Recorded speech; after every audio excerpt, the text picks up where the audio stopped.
It felt like my soul had been someplace else for a really, really long time. I entered into the eye of the storm of grief that I had been carrying. I began to cry. The littlest thing would just send me into an anxiety spiral that, like, it's just one little thing. Why is this little thing ruining my day?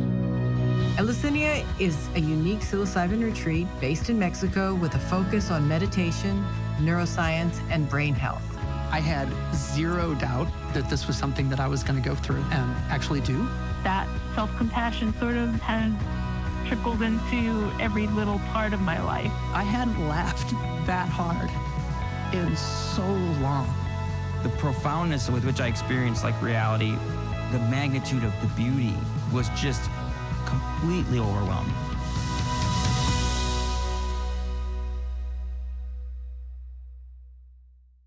Hannah, it is so wonderful to see your face. Thank you so much for coming to the show.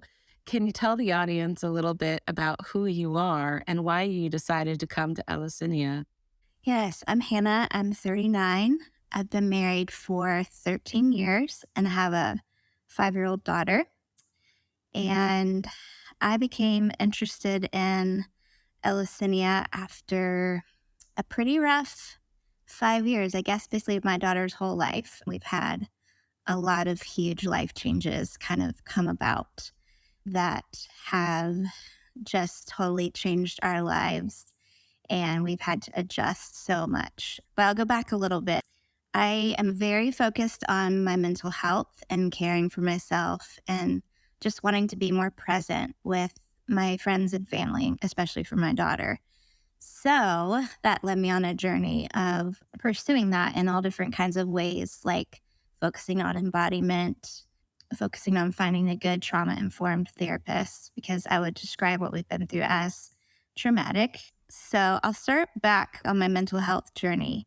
When I was a young adult, I had a job with medically fragile children, and it was my first job out of school, out of college, and I found myself just really struggling with the heaviness of having that type of job. So that was my first instance of going to counseling, where I was taught how to journal and express emotion, and it was very helpful. I did that for a short time. But I would say that's kind of where I started to struggle with depression. And I'm already kind of like a melancholic kind of personality that has just stayed with me. And I guess the depression, now that I'm 39, I guess that's been a few years, I don't know how many, of struggling with this. Anyway, I eventually ended up spending a year living in China as a newlywed with my husband.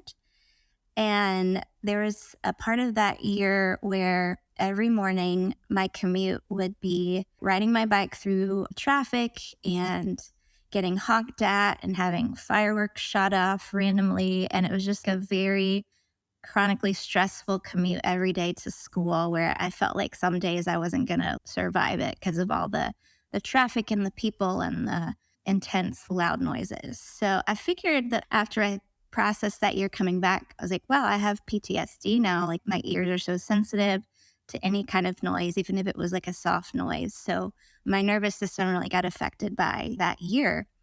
So kind of fast forward to about 5 years ago, I lost my dad. He died pretty quickly from a cancer that just grew and caused him to pass. And then 10 days after I lost him, our daughter was born, and she's our daughter via adoption.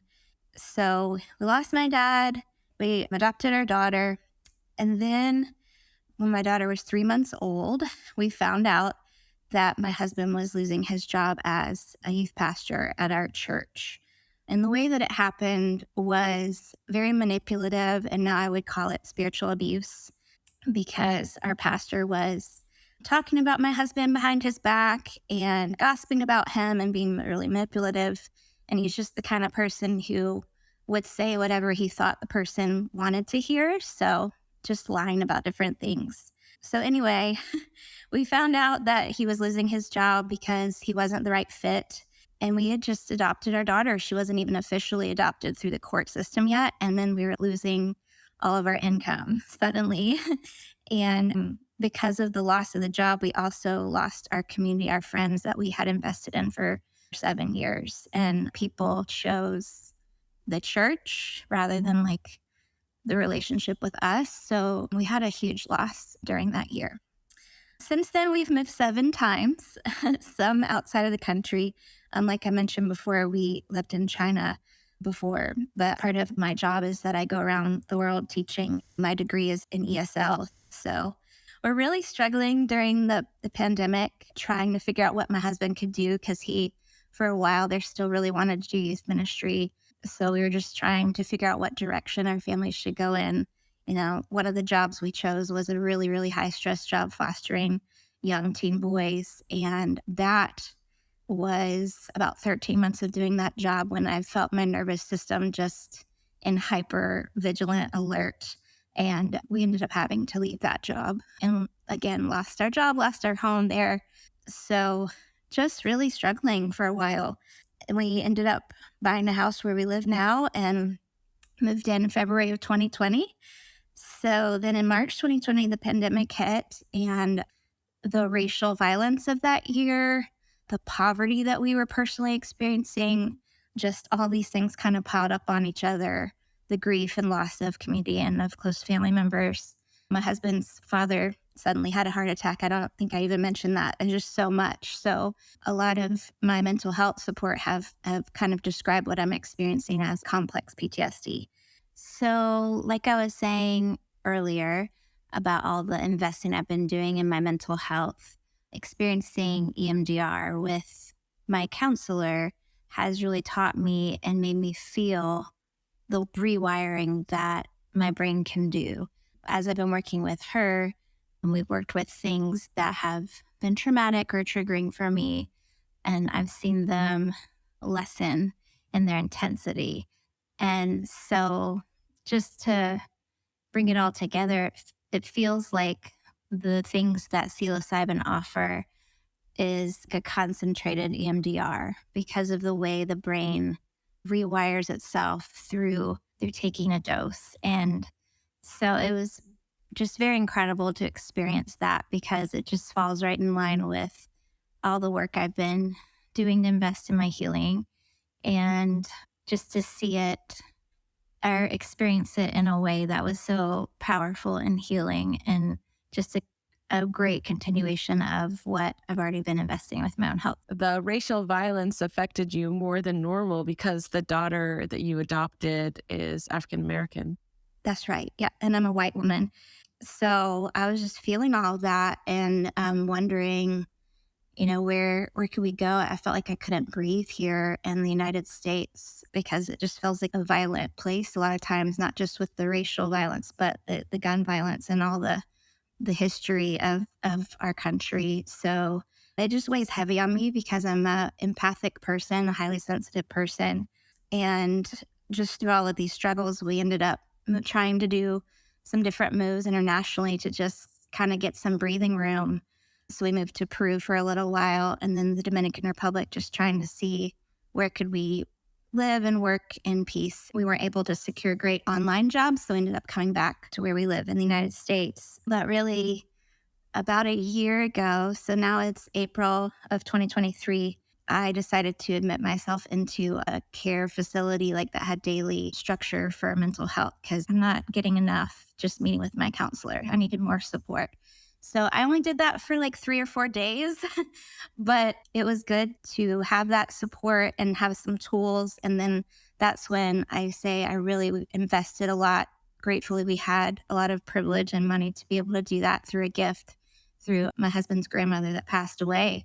So we really invested all that money into helping myself get better. So I met with a somatic coach. I've been meeting with a therapist who's trauma informed, and she does EMDR with me.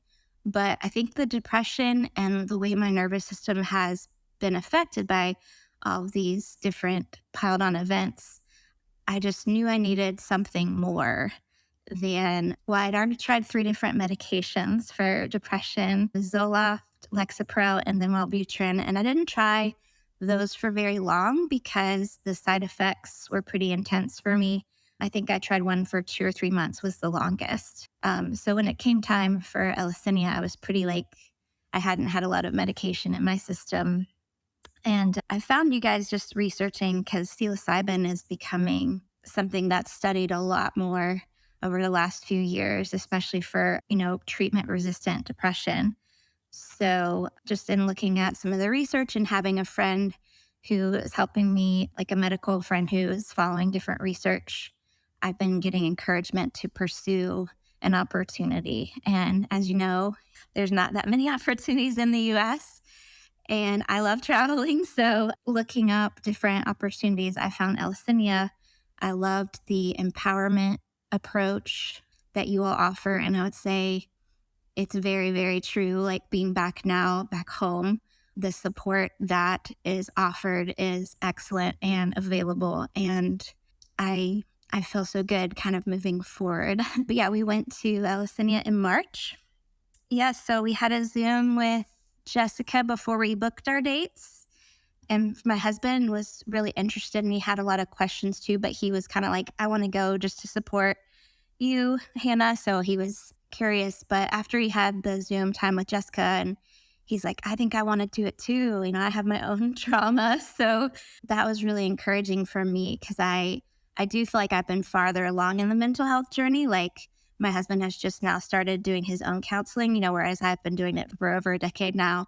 So this experience for our marriage has been so good to unite us and help us grow more intimate and understand each other and experience healing together. It's not just my thing, it's both of us that need to take time for this. So we booked our trip and they were like, okay, we just have to trust that the childcare will come together for our daughter. And we don't have a lot of family support because my mom is actually in assisted living. So, and then the other side is not able to care for our daughter. So we asked a family friend and she's like, yes, I would love to do it. And then she kept asking, like, tell me about where you're going. And I just like, it's a mental health retreat. She's like, that sounds so good. Tell me where you're going again. I sent her the name of it. And then it all changed. She was like, okay, looking up the retreat, I actually cannot do this for you guys. And, we were disappointed, but we also didn't want her to feel forced to do anything to help us out. So we really had to pivot. And that was hard. And then I just ended up talking to a good friend from high school. And she was like, when is the date? Oh my gosh, this great timing for me. I really want to do this for you. So it all came together in such a beautiful way. Even though we have lost so much community, we've still had what we needed.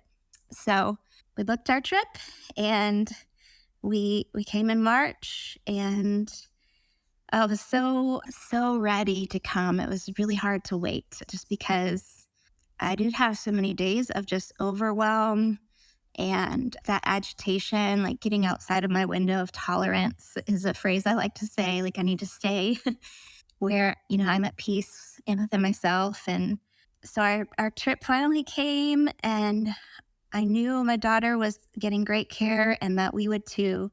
I just felt so much peace about our decision to go.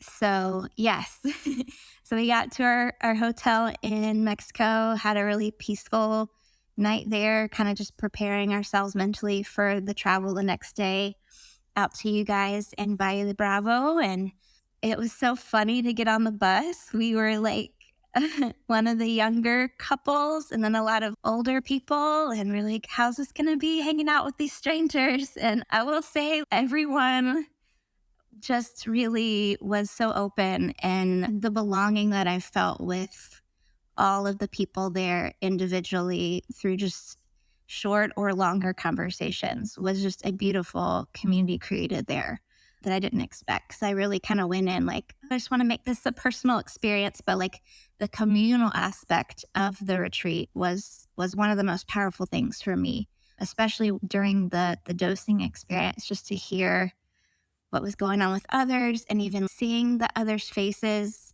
was important for some of the trauma that I needed to release. And when you take psilocybin, you don't really know what kind of path it's going to take in your mind. But on the day of the mega dose, the 5 grams was given to me in a tea, and it was very lighthearted to start out the day that way because I just spilled the tea on my shirt right away. And I was like, oh gosh. So it just made me laugh and like breathe because, it is a little bit it's nerve-wracking to take something never taken before. And that was just funny how that happened that way. And before the dose, I was able to meet with Josefina. She's the curandera. Did I say that right? And she meets with each individual person and just listens and tries to meet with them and some of their purposes for why they came. So I didn't even tell her much about my story at all. And then she took some moments just breathing with me and sitting with me. And she's, tell me why, sorry, I'm gonna cry. She's like, tell me why the world is so painful for you. And tell me why you feel like you don't belong. So I told her about our church and the ways we were abandoned by them. And also told her some of the struggles that I have because I have 2 older sisters and how I don't have a close relationship with them. And they're both really important to me. And I have struggles with not being close to them and some of the pressure that's from my mom to like always stay close with them. But it's a hard place for me. So I shared those things with her. And then the next day we went into the mega dose. And I mentioned the communal aspect of it. There was one woman there who had already been through Eleusinia. So this was her second time attending. And just hearing her story a little bit, it gave me so much peace again, like, because I was very nervous. She came back. You wouldn't come back if it wasn't beneficial and good. And so she came back to do it with another friend. And then there was another man there who was from a country in Asia. And that was really important to me because of my specific trauma from China early on in the dose. First, I could feel the effects kind of come on, and I saw like little sparkles in my vision. So I moved from the center of the yoga place we were and just found a spot for myself to be with music and something to lay on. And so I put the eye covering on, and immediately I had this feeling of darkness and peace. Almost, I was imagining myself in my mother's womb. And it was just a place of safety and a place of love. And that was just so beautiful to start out my journey that way. And my mom is struggling with her health. And so just to kind of send her a lot of love while I was having this experience was really good for me. And then there was another man there who works with you guys. His name is Emilio. And immediately I felt like he's such a bright, welcoming, compassionate person. And so y'all were saying, like, do what's high valence for you, do what's compassionate. And so I think I asked someone, can Emilio come and hold my hand? So he did. He came and held my hand, and I got to share with him about how I lost my dad and how I was grieving him. And we had just a moment of laughing because my dad used to drive a VW Beetle, and there's so many of those around whenever you travel, like in Mexico or South America. And so just every time I see one, it just reminds me of my dad, and I feel like love from him. So Emilio just held my hand, and we had a moment of kind of just releasing more grief about my dad, which I'd already released a lot of that, but released a little bit more. And then after that, I was like, I think I'm ready to lay down. And he's like, okay, good, you go, and I'll check back on you. I was like, okay. So I just laid, and I started to see beautiful colors and just took in the beauty of the flowers and the plants around me, and felt really rooted, touching the grass, just taking in what this new experience was. And then all of a sudden I hear laughter from the man who is from Asia, and I sat up and took my blindfold off, and he kept looking back at me, and then he just started laughing about a Stevie Wonder song that was playing, like, instrumentally. And his laugh was so fun. And I started to laugh. And it was this deep, deep laughter. Like, I haven't laughed like that in a long, long time. So it was like, just like a release of joy. And I started to like see his face. And what I saw in my mind was like all the faces of the different people I would pass on my daily commute in China. And it was, my mind was letting me just release that trauma from that daily commute. And it really has already made a huge impact, because coming back here, just a few days ago, my daughter was told you can't have more dessert, and she just screams bloody murder, like at the table, like so loud. And I was like, oh my gosh, my body did not respond. Like it didn't have any, I was just so calm inside my body, and I was able to, calm her. And I was like, wow, that is so different from like how immediately I would have been in fight or flight before, my experience with psilocybin. So it was almost like some of that PTSD was undone through seeing that the man there from Asia. And then also there's a cat that would like just meow and meow. And I love cats. And we did have a cat that we adopted and brought home from China. And so it really just like transported me back to our apartment in China and hearing her meow. And we actually lost her in a very tragic way. She got attacked by a dog, and it was so sad. And I've missed her. I've missed her so much. So just the combination of like who was there doing the dose with me and the cats, like China was a place that psilocybin took me and helped me release so much trauma. And then at that point, you helped me move to a different place, and ended up sitting in a hammock swing and putting on music and just breathing, because it was an intense experience. And my thoughts ended up landing on me as a little girl in church. And I grew up in church, and God has been very important to me and the spiritual community. But I went back to like a relationship with this friend that I knew from church, and it was almost time to release that because when I was 7, my church had our Sunday school class. We were given the opportunity to make our profession of faith and to say, that we trusted Jesus to save us from our sins. And I remember just at that time, at 7 years old, just feeling that pressure, like I've got to do this too. And I'm unsure, but I don't want to be the only one that's not going to do it. So I went before the front of the church and made my profession of faith, but the whole time I was doing it, I was crying. And I think people are like, wow, she's so touched by Jesus and what he's doing for her. And really it was just like, I just want to be saved, and I don't want to go to hell, and I'm just doing this because I feel like I have to. And so that's just a deeper story that I never have really thought about much, but I was able to let some of that go and heal. So about that time, my husband, he was like, hey, I'm nearby, and if you want to come, get back together, let's meet over here. I'm just sitting right here whenever you want to come. So I stayed in my swing for a little while longer, and then I got up and walked towards him, and there was this little alcove garden, and we had like been, this was like several hours into the mega dose. And so we just checked in on each other. And I don't know, it was just this outpouring of love and like laughter and like, how are you doing? And like, this is so kind of bizarre, but really good and really healing. And yeah, he was just like, hey, do you see that vine that's growing right there? That's you. And that vine at the bottom of it, there's no flowers or growth there. That's representative of the hard years that we've been through. But look how it starts to blossom, and then it grows tall and there's flowers everywhere. He's like, you're going to flourish again.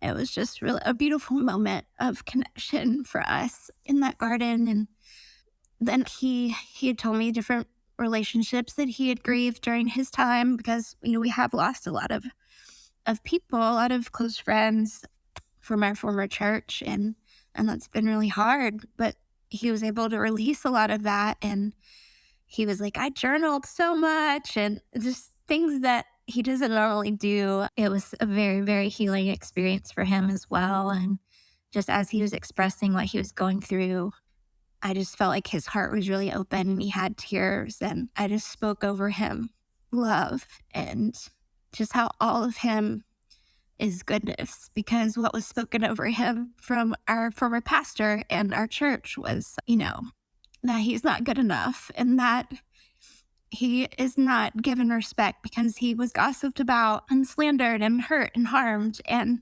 so I just wanted to just speak over a new word over him that gave him more dignity and really helped him to see him the way that I see him, as having so much to offer this world. I said, your mind is good, your heart is good, and your soul is good. And I think because the church teaches that we are utterly depraved and sinful and can't do anything good on our own, I really just felt like I needed to speak over what's really true about him, because that theology has been very toxic, and I think it enables a lot of sin and spiritual abuse to be prolific in the church. Honestly, I mean, because we were not the only people who were harmed by this pastor. There's story after story, and kind of nationwide, the church is really having a reckoning right now.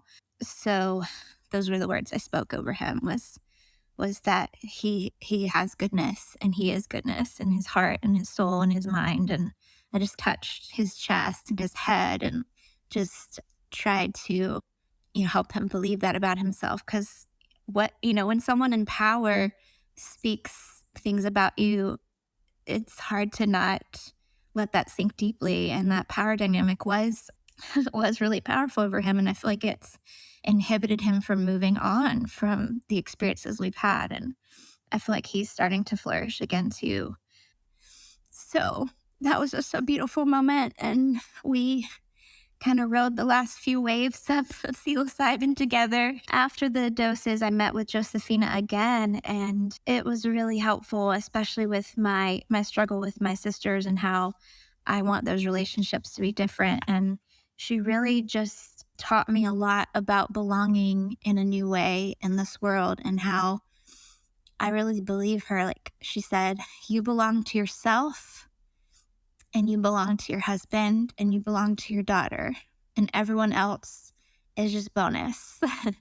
And then she said, your sisters both have their own journeys, and, you can tell them what you need to tell them, but you can let them go, and you can let them go have their own journeys. And just that perspective was so helpful for me, because I was holding on to like the pressure from my mom to have a close relationship with them, and even just the abandonment I felt from my oldest sister. She moved away when I was really young and got married at 19. And so I've missed her, and I've been sad that our relationship has not continued, and she lives in a different state. But I trust now, like I'm more at peace. She's on her own journey, and I can offer myself, and I can be available. Like my door is always open to her, but it's not up to me. I don't have to convince her. If she wants to have a relationship with me, and she can. And there's no reason why we don't. It's just that life happens, and it's just the way that circumstances kind of play out. And so I am going to try to write her a letter and we'll see if I actually send it. But I do want to say, I love you. I miss you. And I'm here for you if you want to reconnect, more, and just different things like that. So that's something I want to do to kind of integrate the experience that psilocybin and the community has given me from my time with you guys. That was beautiful. And then how was your mini dose experience?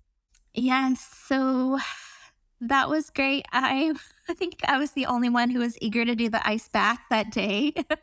Cold water has been something I already use in my weekly practice here for mental health. And so the ice was even colder than I was used to, but that was so invigorating and a great way to start the day. And we had pump up music because it is a difficult thing to do. And so the day really just started out in like a lighthearted but challenging way, and encouraging each of us to kind of get in that tub and go into the ice and breathe and see if this could be something we could, heal with. And so I loved that. And then we ended up taking, I think it was a cup of tea again. And I really liked the mini dose. It felt very different. It felt like it went to a different area of my brain process.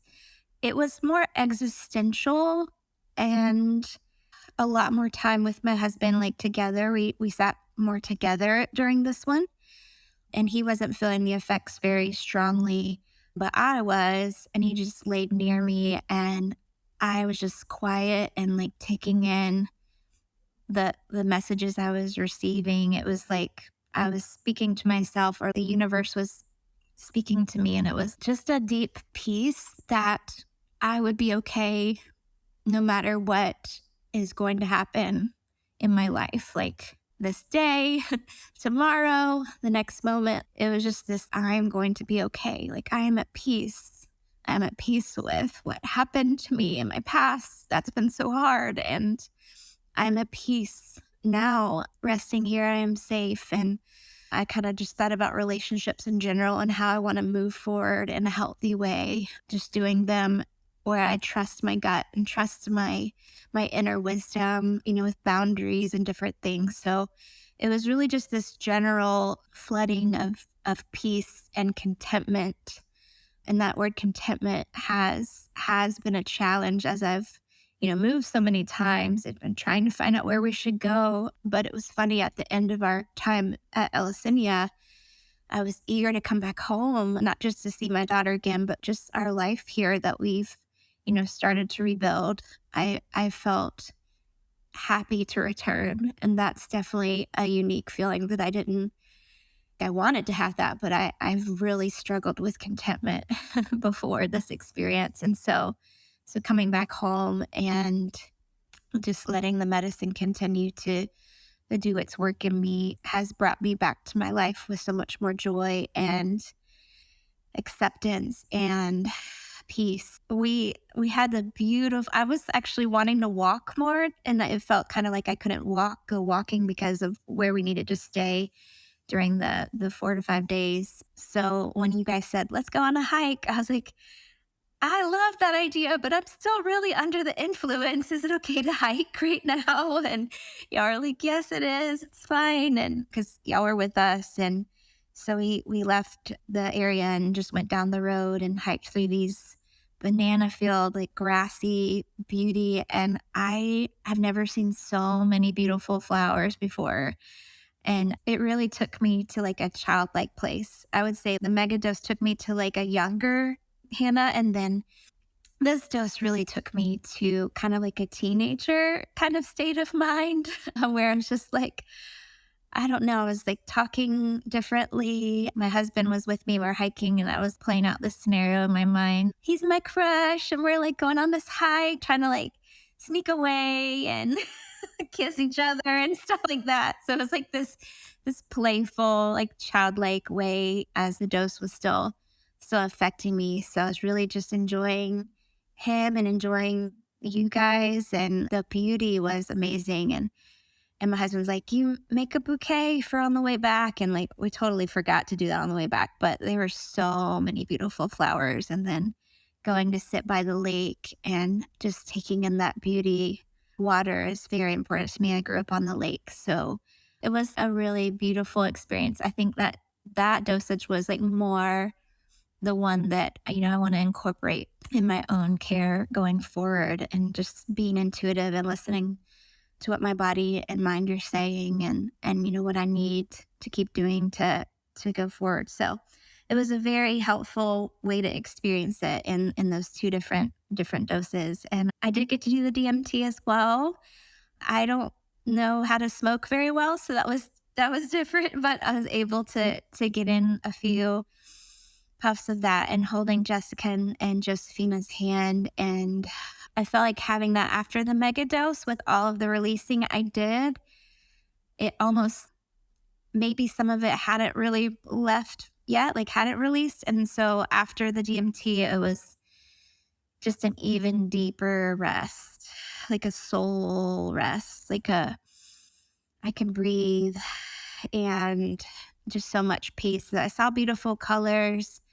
I really just felt like I went back in time before all this trauma has come to me and it was gone. And so I was surprised because I was nervous about DMT going into it. I hadn't researched it as much, but I think it was something I felt like it's a good companion to psilocybin, or maybe just more beneficial for me and how I'm wired to continue with DMT too. So I'm really grateful for all the different experiences that Eleusinia offered, because each one was very just very healing in different ways. And just, I don't know. I don't know anyone who wouldn't benefit from coming to this retreat. You get home and you're like, oh, this person would really benefit from this. And, there is so much stigma still around it, it not being available here.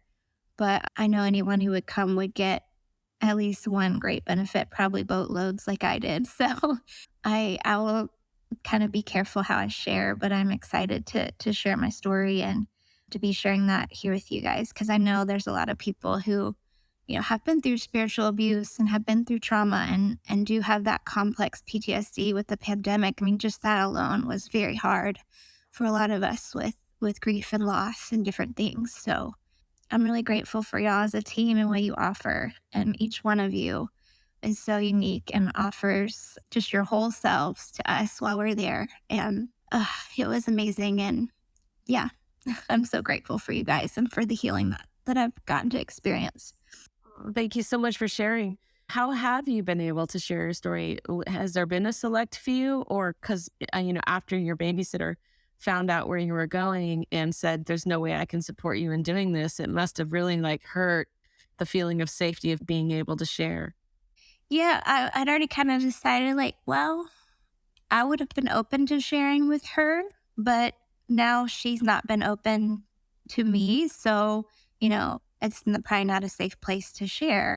She's not supportive of us, and that's okay, because we get that. We used to have, people from our church coming to our house every week. That community was so intimate, and then it was just abruptly cut off. So that's not a foreign experience to us, but slowly we've been able to rebuild and find people who are safe. And yeah, I've been able to connect with a few people locally who care deeply about the things that I do, anti-racism, not continuing to let evangelical Christianity be harming people.